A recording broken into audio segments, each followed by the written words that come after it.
Bem-vindos a mais um episódio de No Lab com Estamos em Dezembro, atrevo-me a dizer o mês preferido de todos os portugueses, incluindo eu. Vamos falar de celebrações, de Natal, de bolos, de festa, mas vamos falar de coisas muito importantes também, de como estas celebrações podem impactar a nossa saúde. Não saiam do vosso lugar, aumentem o volume, nós vamos começar o episódio já a seguir.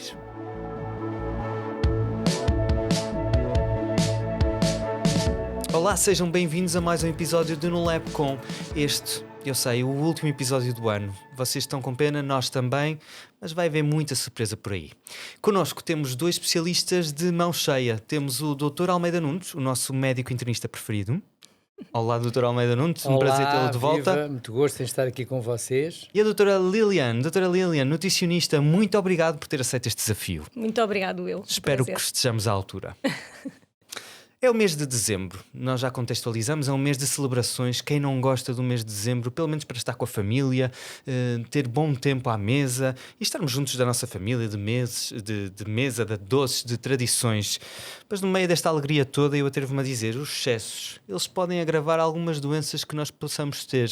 E quando digo de doenças, falamos aqui talvez de um bicho-papão das doenças metabólicas, das doenças cardiovasculares. Será isto importante, equilibrar os excessos com a nossa saúde?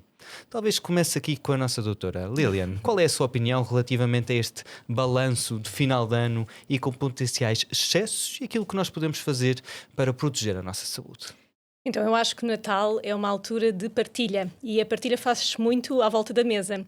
E se calhar trocava aqui a palavra excesso por exceção, porque é na quantidade e no exagero que está aqui o erro. Nós não precisamos de cancelar o Natal este ano ou de deixar de termos doces à mesa. Se calhar basta-nos ter um bocadinho de consciência alimentar, não darmos tudo a perder e nos dias festivos continuarmos a manter também em conjunto alguns hábitos saudáveis, como a rotina de horários, não saltar refeições, não comer os doces de forma isolada e trabalhar muito nas porções e no equilíbrio à volta da exceção. Eu acho que é isto que faz toda a diferença.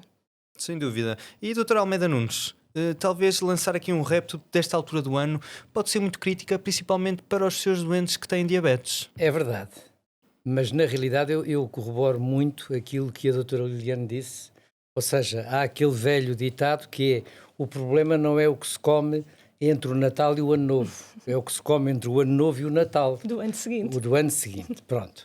E, portanto, na realidade não é só este estigma natalício que nos vai prejudicar a nossa saúde. Mas também é verdade, e isto tem muito a ver com a nossa prática clínica, também é verdade que a seguir a estas épocas, a época natalícia, o Natal, o fim de ano, etc., os excessos que muitas pessoas de facto praticam do ponto de vista alimentar, com doces, com gorduras, com álcool, promove muitas vezes um agravamento súbito de várias patologias.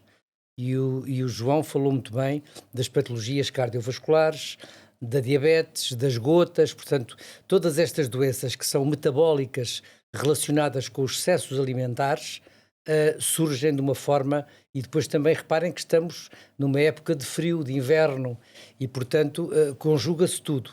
E daí que há muita patologia que aparece mais agravada subsequentemente a esta época natalícia da entrada do ano. Portanto, há que ter alguma contenção, há que ter algum receio. Não nos devemos castrar completamente dos nossos prazeres, como disse a doutora Liliane muito bem. Digamos, é uma época prazerosa, é uma época de confraternização, de família e, de facto, à volta da mesa muito disso se pratica. Mas tem que haver alguma noção de não praticarmos um excesso em demasia. Doutora Lilian, pegando naquilo que o Dr. Almeida Nunes disse, é possível termos um Natal, quando nós associamos aqui Natal a doces tradicionais, é possível a tradição, mantermos a nossa tradição sem comprometermos a nossa saúde?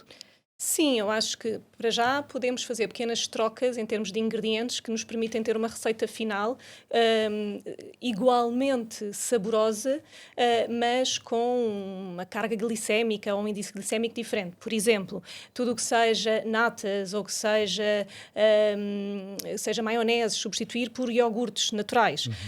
O açúcar, termos a certeza que nos bolos há uma maior concentração de fibra, por exemplo, adoçar com fruta, em vez de estarmos a adicionar o açúcar refinado, reduzir as porções dos elementos que nós sabemos que nos podem potencialmente fazer mal quando consumidos em excesso. E, portanto, numa receita tradicional, se temos 250 gramas de açúcar, se calhar reduzirmos para 150, trocarmos este açúcar por um açúcar mascavado, que tem aqui um refinamento um bocadinho mais reduzido. Claro que, e mais uma vez volto a sublinhar, é na quantidade que o excesso se faz, não é?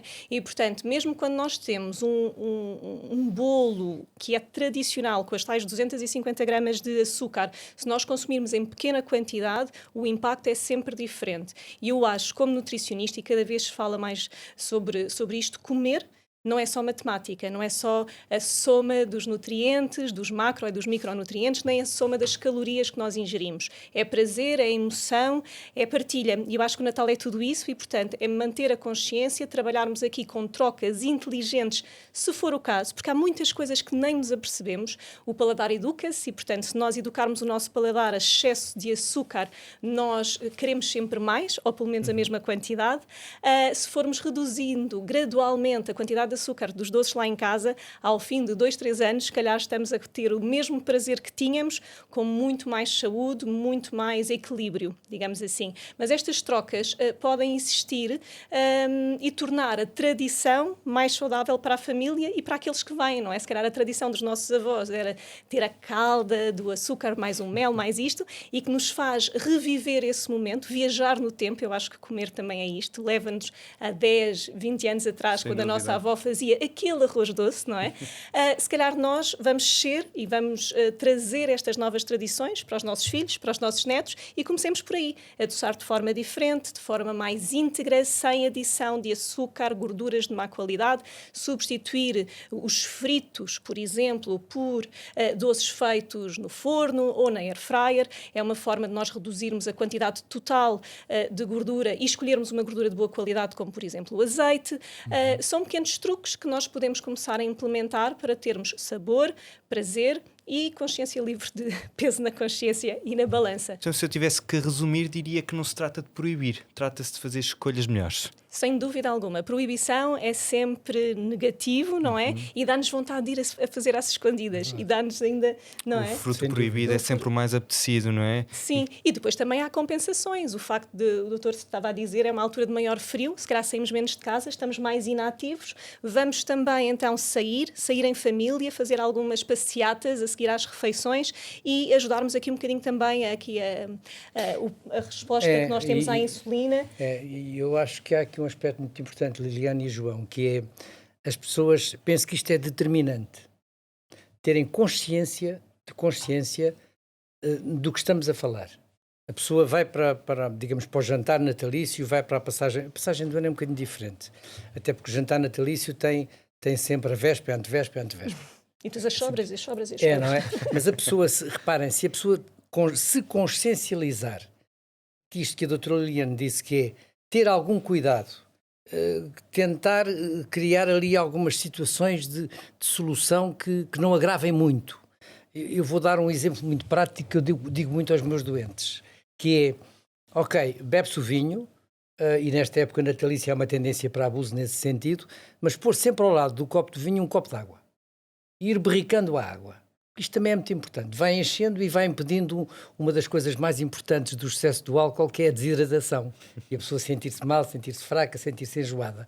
Portanto, eu diria que ter consciência desta época do ano neste sentido não é, digamos, não nos vai tirar o prazer, vai nos permitir ter um certo rumo. E uma coisa muito importante, que é não deixar de fazer a medicação. Pois. Porque há muita gente, isto agora é Natal, não tomo os comprimidos da diabetes, não tomo os comprimidos da tensão arterial, então, pai, tomaste os comprimidos e tal, esqueci, mas toma amanhã. Não façam isto, porque junta-se então as duas coisas, os exageros, os excessos, com o não cumprimento da medicação. E nós falamos agora desse mau controlo metabólico do açúcar ou da tensão, e se formos um bocadinho ao início, que é, para quem está lá em casa e ainda não sabe o que é que será o diabetes e qual é o impacto que tem na pessoa e também na própria família, porque nós falamos de uma família com filhos que possam ter um mau controlo metabólico já, e o que é que eles podem fazer nesta altura que é tão propícia a estes excessos? Claro. João, essa questão é primordial e é fundamental, porque na realidade para as pessoas entenderem isto, a diabetes, e estamos a falar da diabetes tipo 2, não é aquela, a diabetes tipo 2, ao longo dos anos também muitas vezes necessita de insulina, e isso é bom até. As pessoas não tenham medo de fazer insulina, enfim, nestes casos a diabetes tipo 2. Porque há a tipo 1, que é aquela que atinge as crianças, os jovens, e que necessita de insulina logo ao início. Não, estamos a falar da tipo 2. E essa está extraordinariamente relacionada com o excesso de peso. Ok? Portanto, a primeira, e com a inatividade, com o sedentarismo também. Portanto, o nosso órgão, que é o pâncreas, que liberta a insulina, ele não é eterno. Chega a um certo ponto que acabou. E porquê é que os gordos, os obesos, esgotam o pâncreas mais cedo? Eu vou-vos explicar. É porque realmente a célula gorda, não é? Não reconhece a insulina. E, portanto, o organismo, há uma coisa que se chama, um termo técnico, que é a insulinoresistência. Ou seja, o gordo, o obeso, desculpem a expressão é um bocadinho avantajada, mas é assim mesmo. O obeso, pronto, de facto, ele tem insulina, por vezes até insulina a mais, só que ela não funciona. E, portanto, o pâncreas vai sendo obrigado a trabalhar, e chega a um certo ponto, caput, acabou. E lá vem então a insulina, não é mal nenhum, a insulina é ótima. Mas para, digamos, terminar este parênteses e esta intervenção, é muito importante que as pessoas tentem, e acima de tudo também, e muito junto das crianças, manter um peso próximo do ideal. Porque o excesso de peso, a obesidade, são parentes muito próximos da diabetes. E a diabetes, João e Liliane, é realmente uma doença, não sei se falaremos disso mais adiante, que pode afetar desde os olhos até ao coração, passando pela pele, enfim, todo o nosso organismo. Podemos já pegar nesse mote e fazendo, palavreando e passando aqui a bola à Lilian, que é, o Dr. Almeida nos disse muito bem que pode afetar vários órgãos, ela é sistémica. E a nutrição tem um papel aqui muito importante, que pequenas estratégias, tirando a parte que nós já falamos desta quadra, estas pequenas estratégias que nós podemos levar de dezembro para a vida. É verdade. Então eu acho que aqui a alimentação de um diabético, acima de tudo falando aqui de um diabético diagnosticado e medicado, deve ser aquilo que nós consideramos uma alimentação saudável. Ou seja, devemos polifracionar as refeições ao longo do dia, com 2 refeições principais, mas com um pequeno almoço e lanchinhos pelo meio, ou seja, não passarmos muitas horas sem comer. Termos a certeza que o consumo de hidratos de carbono deve passar pela escolha de hidratos de carbono integrais, sempre com um índice glicémico um bocadinho mais baixo. Quando consumimos alimentos com um índice glicémico mais elevado, tentarmos associar alimentos fonte de proteína ou de gorduras saudáveis. Estou aqui a falar quando comemos uma peça de fruta, juntarmos uns frutos secos, por exemplo, quando comemos um pão, juntarmos-lhe um queijo fresco, a tal proteína, a tal gorduras de boa qualidade. Para quê? A proteína retarda o esvaziamento gástrico e, portanto, a absorção que existe do açúcar naturalmente presente na fruta acaba por ser um pouco mais lenta e dá-nos uma estabilidade a nível de glicémia, sem grandes picos, sem recrutar tanto a nossa insulina. Portanto, aqui polifracionar, hidratar bem o organismo, fazer exercício físico, escolher alimentos ricos em fibra, termos a distribuição do nosso prato principal, que eu costumo dizer, acho que fica na memória fácil de perceber, com uma distribuição em T, em que 50% do nosso prato devem ser legumes, saladas, hortaliças, verduras, cozinhadas ou cruas, escolhe a pessoa, e a outra metade dividida em outra metade, portanto em quartos, onde temos uma boa fonte de proteína, em quantidades adequadas, idealmente uma proteína magra, mais peixe, fonte de ômega 3, um potente anti-inflamatório também, acho que é importante aqui na prevenção das doenças metabólicas de uma forma geral, e depois termos os tais hidratos de carbono. Termos aqui um bom aporte de leguminosas, é um alimento que é muito desvalorizado, muito rico em proteínas de origem vegetal, fibra e minerais, mas que muitas vezes nós não valorizamos da forma como devíamos e como conta a nossa história de portugueses, não é? O grão, o feijão, as lentilhas, as ervilhas e, portanto, incluir estes alimentos no prato faz com que tenhamos um arco-íris no prato. E, portanto, eu acho que quando eu descrevo uma alimentação ou um dia alimentar de um diabético, eu estou a descrever um dia alimentar de uma pessoa que se considere saudável. O problema é que as exceções de uma pessoa saudável têm um impacto menos danoso no organismo do que uma pessoa que tem uma patologia já pré-existente. Portanto, é um bocadinho por aqui. É quase como se levássemos isso para a vida, e se todos nós tivéssemos um papel mais ativo nestas escolhas, acho que seríamos um bocadinho mais saudáveis, eu incluindo. Vamos supor que eu sou um paciente que acabei de sair da consulta da doutora Lilian e vou correr ao Dr. Almeida Nunes, porque eu ouvi falar na televisão de que, para além de um estilo de vida saudável, eu posso usar aqui uns fármacos, uns tais análogos da GLP-1 ou uns antidiabéticos orais. Isto acaba por ser também um sinergismo, ou seja, é uma ajuda para pessoas com patologia, neste caso obesidade e diabetes e outra carga metabólica associada, acaba por ser aqui um sinergismo, ou seja, acaba por ser uma ajuda que no fim pode levar a um desfecho saudável, ou seja, é uma pessoa saudável, com um controle metabólico bom e com um estilo de vida ativo. Qual é a sua opinião, Dr. Almeida Nunes? A minha opinião, sem dúvida nenhuma, João, e vou pegar por este seu tema desta maneira. Ainda há pouco eu falei daquela questão dos gordos obesos que têm a insulina deles não funciona bem, a tal insulinoresistência. E nós temos um produto que se calhar é mais velho do que eu, que não é fácil, que é a metformina. E de facto esse produto que é uma pedra angular no tratamento da diabetes tipo 2. O que é a metformina faz para as pessoas perceberem? Ajuda a que aquela insulina que não era boa passe a ser eficaz. Pronto, a metformina há pessoas que não toleram, como vocês todos sabem, mas são poucas as pessoas que não toleram e, portanto, de uma maneira geral, são fármacos bastante úteis. Depois disto, nós neste momento temos medicamentos muito úteis para a diabetes. E vou explicar-vos porquê. Porque antigamente, não há muitos anos, há 15, 20 anos, os medicamentos da diabetes eram bons para baixar o açúcar no sangue, mas tinham muitas contraindicações.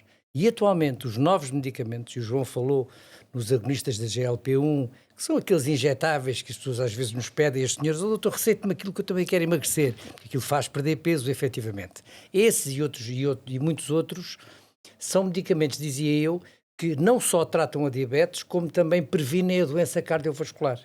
Portanto, são muito úteis. Tudo isto para dizer que tivemos uma mudança muito grande no paradigma da farmacologia, da farmacoterapia da diabetes. Mas eu não queria deixar passar isto, João e Liliane, e para vocês lá em casa eu acho que isto é muito importante. Há alguns doentes mesmo gordos à séria, vocês estão a ver aqueles mesmo, alguns são operados, fazem uma chamada cirurgia bariátrica ou metabólica. Pois é, e antes da operação tomavam 15 comprimidos por dia. E sabem qual é a novidade? É que muita dessa gente, para não dizer quase toda, quando lhes são tirados 50 quilos de cima, ou mais, não estou a exagerar, passam a tomar 0 de medicamentos. Portanto, lá está outra vez eu a voltar ao ponto de partida. O excesso de peso, a obesidade é muito importante. Cuidem-se. Fechem a boca. Ouçam isto over and over again. Isto é uma informação que vale ouro. Nós há bocadinho falávamos que a diabetes e o excesso de peso não afeta só o nosso pâncreas. Também pode afetar outros órgãos. Claro. Pode afetar os olhos, pode afetar os nossos membros inferiores, as nossas pernas, o nosso rim. Gostava que falasse um bocadinho disso, Dr. Almeida Nunes, para as pessoas lá em casa, enquanto estão a comer uma rabanada fit, consigam perceber o que é que pode afetar e o que é que pode acontecer com uma diabetes mal controlada. Claro. É engraçado porque, sem querer entrar em grandes, digamos, preciosismos técnicos da diabetes, mas quando eu tenho o açúcar alto no sangue, a hiperglicemia, eu estou acima de tudo a contribuir para a chamada doença microvascular. Da pele, o rim, o que é que está aqui mais em causa? É a retinopatia diabética, é o rim que passa a funcionar mal e, portanto, quando o açúcar está, e isto é um paradoxo que eu até tenho medo de meter-me nele, quando as pessoas tratam a sua diabetes e já são idosas e têm riscos de baixar o açúcar em demasia, ou seja, as hipoglicémias aumentam o risco da doença cardiovascular. Mas devemos ter a diabetes bem controlada. Não é nem muito para cima, nem muito para baixo. E isso compete ao vosso médico tratar. Agora, respondendo muito sucintamente àquilo que o Dr. João perguntou, porquê é que a diabetes é uma doença universal? É uma doença universal porque, reparem, quando o nosso organismo, seja ele onde for, na unha do pé ou no olho, de uma extremidade à outra, não recebe, digamos, os nutrientes suficientes, e quando a glicémia também não chega lá, nem a oxigenação, entramos num sistema de inflamação. E a inflamação generalizada é a ponto de partida para a doença. Por exemplo, porque é que as pessoas com diabetes têm muito maior risco de terem que ser amputadas aos membros? Porque têm uma doença arterial periférica. As artérias, digamos, médias, passam a estar entupidas com aterosclerose. E essa aterosclerose deriva diretamente da falta de nutrientes, digamos, que são entregues às próprias paredes arteriais e à própria inflamação generalizada, grave, que a diabetes proporciona. Entre outros fatores, mas estes são os mais importantes. Sem dúvida. Lilian, nós enquanto, e meia culpa talvez aqui da minha parte, enquanto médicos, não temos uma formação do ponto de vista nutricional completa. Pode ser polémico, mas acaba por ser aquilo que durante o percurso académico acaba por ter na medicina.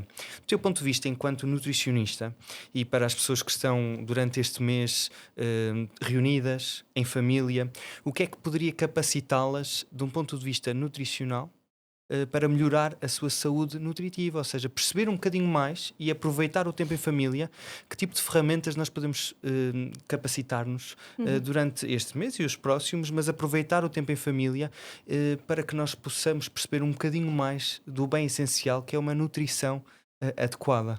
Eu acho que a nutrição deve entrar como prevenção e a nutrição deve entrar desde pequeninos e, portanto, esta prevenção evita depois termos de mudar a nossa vida porque há um diagnóstico. Sem dúvida alguma que existem aqui fatores que aceleram o surgimento de algumas doenças, nomeadamente estas metabólicas, nomeadamente a diabetes, mas existe também associado uma predisposição familiar. Nem toda a gente que faz excessos alimentares ou que tem aqui um grande perímetro abdominal, gordura visceral, desenvolve diabetes mais cedo.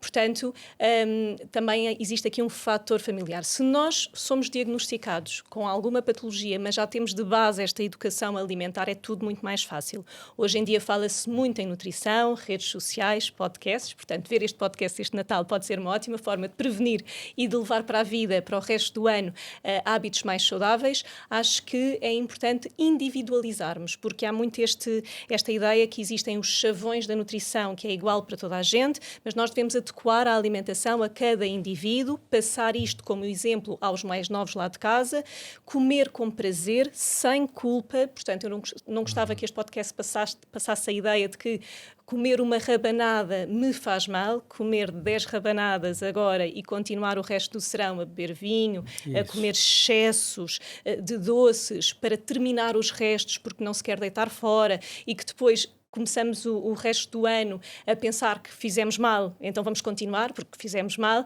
Acho que esta culpa pode ser mais negativa do que propriamente preventiva. Portanto, equilíbrio acima de tudo, procurar profissionais que possam ajudar a distribuir a alimentação de forma equilibrada para cada uma das pessoas. Portanto, a nutrição vem aqui aliar-se à medicina para dar esta parte que vocês, se calhar, não dominam tão bem, mas que nós estamos lá ao vosso lado exatamente para isso, para fazermos um trabalho de equipa, e é isto, é sem culpa, com moderação, com consciência. Comer devagar é algo que se calhar o Natal nos permite fazer, porque estamos mais tranquilos, não vamos a lado nenhum, estamos ali em família com os nossos, com prazer, mas às vezes comer muito depressa faz com que, ponto número 1, não tenhamos o alerta da saciedade a tempo e horas, porque existe um desfazamento horário, não é, em relação ao momento em que eu já comi suficiente e aquilo que o meu cérebro se apercebe que já é suficiente. Quanto mais depressa eu como, mais comida vai neste intervalo de tempo. Portanto, comer devagar, fazer pausas, aproveitar o momento com consciência do momento e aqui o Natal pode ser mau nesse aspecto, que é comermos como bengala. Porque nós estamos à mesa, estamos a falar sobre aquilo que aconteceu, a família e tal, e vamos picando alimentos. Não sentimos que nos estamos a nutrir, que estão a entrar calorias e depois vai depender do que está na mesa. Portanto, ter a certeza que não precisamos de prescindir das coisas que nos fazem mal, quando em excesso, mas ter a oferta também daquilo que nos faz bem. Não precisamos de deixar de ter o queijo amanteigado, mas porque não ter uns tomates cereja e umas bolinhas de mozzarella? Porque assim podemos, tal como o vinho intercalado com o copo de água, podemos intercalar a exceção com a saúde. Eu acho que é um bocadinho nesta ótica que a nutrição deve entrar, aspecto positivo, preventivo, e desde sempre, para sempre, torna tudo muito mais fácil. Sem dúvida. E desconstruindo também um bocadinho a ideia de que one size fits all. Exato. E é muito importante, e estamos todos à mesa durante este tempo, que é eu fiz esta dieta e esta dieta correu bem comigo. E alguém, a tia ou o primo, vai dizer, vou copiar esta dieta. Isso há muito. Exatamente. Enquanto nutricionista, os utentes que te chegam à consulta e dizem assim, doutora, eu tentei a dieta que a minha prima fez, que durante o Natal estava fabulosa e não funcionou comigo. Como é que desconstróis esta ideia de que não é tudo igual é um jogo de paciência e de adesão, não é? Sim, é verdade, isso acontece muito e em consulta tenho essas situações. É preciso desconstruir, informar, mas muitas vezes essas pessoas não me chegam à consulta, algumas delas, certamente, porque acham que o problema está nelas e que nenhuma dieta vai resultar, porque a dieta da prima não funcionou.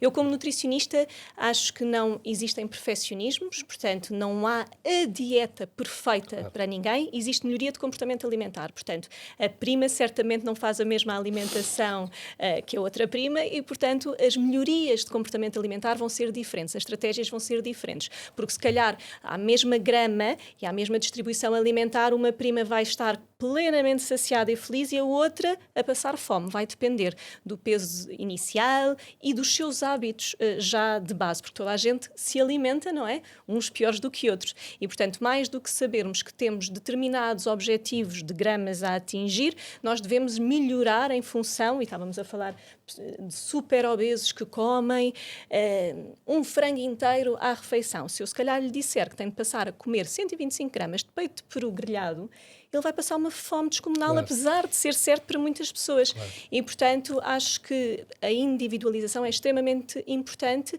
e ter esta flexibilidade de, antes de chegarmos à dieta perfeita, passarmos por várias fases de melhoria e de adaptação, quase como se fosse um desmame da vida antiga, em que se comia sobremesas a todas as refeições, que se iniciava o pequeno almoço com um croquete e um leite com chocolate, enfim. Não quer dizer que estas coisas não possam existir de vez em quando, mas a rotina deve ser, ela sim, saudável e isso sim deve ser a nossa premissa como nutricionistas, passar aqui o saudável e as exceções serem mesmo pontuais. Quando as exceções são permanentes, já não são excepcionais. E é um jogo de paciência, ou seja, nós não queremos resultados imediatos, queremos resultados para a vida. Exatamente. Mentira, não é? Exato. Como nutricionista, para mim, o mais importante não é em quanto tempo perdeu quanto, é durante quanto tempo manteve esse peso perdido. Mesmo. E que eu seja a última nutricionista da vida destas pessoas, porque já não precisam de mais, passam a ser elas próprias as suas próprias nutricionistas, porque conhecem aquilo que estão a fazer e conhecem-se a si.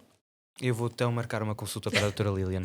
Doutora Almeida Nunes, nós falamos de diabetes, de hipertensão e doenças cardiovasculares, mas são números que impactam e números quer em Portugal, quer no resto do mundo. Verdade ou mentira? Completamente verdade. Para termos, falando um bocadinho de números, nós temos neste momento à volta de 600 milhões de pessoas no mundo com diabetes tipo 2, o que é uma verdadeira loucura. Nós temos, eu já referi este número, mas também é um número que impressiona, em Portugal, que é um país mediterrâneo que devia ter uma alimentação, enfim, muito desse tipo mediterrâneo, temos aproximadamente 1 em cada 3 crianças com excesso de peso. Em Portugal temos mais do que 10% de diabéticos, ou seja, temos 1 milhão, quase 1 milhão e 100 mil diabéticos. E se nós juntarmos, João e Liliane, a esses diabéticos que já precisam de tratamento, os que estão a caminhar para lá, vamos para os 50% quase. Ou seja, 1 em cada 2 dos portugueses atualmente ou é diabético ou tem um risco elevado de vir a sofrer de diabetes. Portanto, são números completamente assustadores. É claro que também tem muito a ver com o aumento da expectativa de vida. Uma coisa é as pessoas expectarem viver até aos 50 anos, outra coisa é até aos 80. Onde realmente, como eu disse há bocadinho, o pâncreas não é eterno e chega a um certo ponto que se esgota. Mas não é só isso, também é aquilo que nós esgotamos o pâncreas, o tal excesso de peso, o tal sedentarismo. E já agora, 2 ou 3 só, se me dás licença, João, claro. 2 ou 3 só recomendações assim muito práticas. E eu gostei muito das intervenções da doutora Liliane porque é, de facto, muito, muito adequadas, muito do mundo real. Mas 2 ou 3 coisas só. Se o jantar foi em excesso, deem uma volta ou 2 ou 3 ao quarteirão a seguir. Isto é importante. Não vão para o sofá fumar cigarros. Deem uma volta, 2 ao quarteirão ou 3. Isto é importante. E depois quando subirem, vocês moram no 2º andar, que eu sei, não vão no elevador, vão nas escadas, certo? Depois, de manhã, gostam muito de laranja, ok, mas não bebam sumo de laranja. Eu nisso sou um bocado radical, como a laranja. Porque a absorção, então mas não é a mesma coisa, não, a absorção é completamente diferente. O sumo da laranja vai diretamente o açúcar para o sangue. Se for a laranja trincada e comida com aquela fibra que a própria laranja tem, aquilo entra mais devagar, não é assim à bruta. Portanto, são pão, ok, pão, cuidado com o pão, mas há uma diferença também entre o pão branco e o pão escuro e o pão de mistura. Portanto, entre um e outro vocês escolham o pão de mistura. Quer dizer, é preciso ter a cabeça um bocadinho aberta para isto, pensar nas coisas. E que grande resposta foi esta. Podem ouvir isto em replay, não se esqueçam. Doutora Lilian, e pegando um bocadinho aqui no mitos e talvez medos. Eu sou diabético, eu não posso comer hidratos de carbono. Eu acabei de ouvir isto e está à distância de um clique. Isto é verdade? Isto é mentira? Ainda existe muito este mito. Pessoas recém-diagnosticadas que percebem que o seu problema passa por elevadas concentrações de açúcar no sangue, então têm de cortar todos os açúcares, os de adição, as fontes de açúcares, mesmo os complexos. Portanto, é uma dieta cetogénica, sem hidratos de carbono absolutamente nenhum.